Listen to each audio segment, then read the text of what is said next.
خالد بن يحيى مدرب المولودية، وهجمة مرتدة من هناك على الجهة اليسرى داخل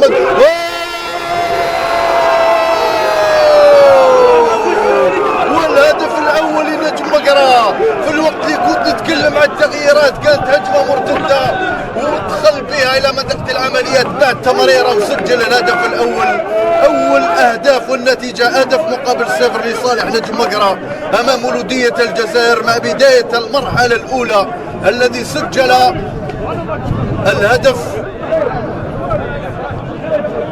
على ستكون كرة موجهة نحو الشباك من ناحية الرؤوس. حليمية يتولى التنفيذ.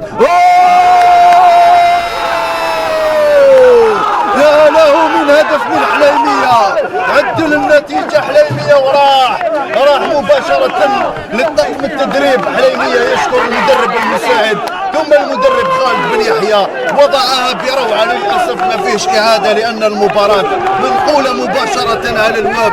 يا له من هدف من حليمية ويا لها من رد